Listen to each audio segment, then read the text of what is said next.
Good morning everyone. ನೋಡಿ, ಇವತ್ತು ನಾನು ಬಂದು ಗೋಧಿ ರವೆ ಉಪ್ಪಿಟ್ಟು ಮಾಡ್ತಾಯಿದ್ದೀನಿ. ಇದು ಮೈ ಮೆಜರ್ಮೆಂಟ್, ಓಕೆನಾ? ಸೊ 1 ಗ್ಲಾಸ್ ತೊಗೊಂಡಿದ್ದೀನಿ 2 ಮೆಂಬರ್ಸ್ಗೆ. More than enough. ಇದನ್ನು ಫ್ರೈ ಮಾಡ್ಕೊಳ್ಳೋಣ. Friends, I took 1 spoon of ghee to fry. ರವೆ ಫ್ರೈ ಮಾಡುವಾಗ ಒಳ್ಳೆ ಸ್ಮೆಲ್ ಬರುತ್ತದೆ. ನೋಡಿ, ವೈಟ್ ಕಲರ್ ಚೇಂಜ್ ಆಗ್ತಿದೆ, ಹಿಂಗಾಗಬೇಕು. ಆಯಿತು, ಫ್ರೈ ಎಣ್ಣೆ ಹಾಕಿದ್ದೀನಿ. ವೆಯ್ಟ್ ಮಾಡೋಣ. ಎಲ್ಲ ಒಟ್ಟಿಗೆ ಹಾಕ್ಬಿಡ್ಬೇಕು.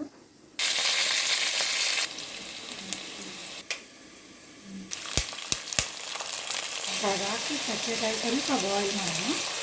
ರುಚಿಗೆ ತಕ್ಕಂಗೆ ಉಪ್ಪು ಹಾಕ್ಕೊಳ್ಳಿ.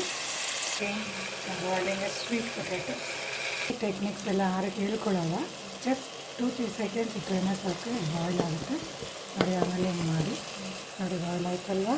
ಈಗ ವಾಟ್ರ್ ಹಾಕೊಂಡು ಚೆನ್ನಾಗಿ ಮಿಕ್ಸ್ ಮಾಡಿಬಿಟ್ಟು ಸೇಮ್ ಗ್ಲಾಸಲ್ಲಿ ನಾನು 2.5 ಗ್ಲಾಸ್ ಹಾಕ್ತಿದ್ದೀನಿ. ನನಗೆ ಲೂಸಾಗಿ ಬೇಕು ಉಪ್ಪಿಟ್ಟು.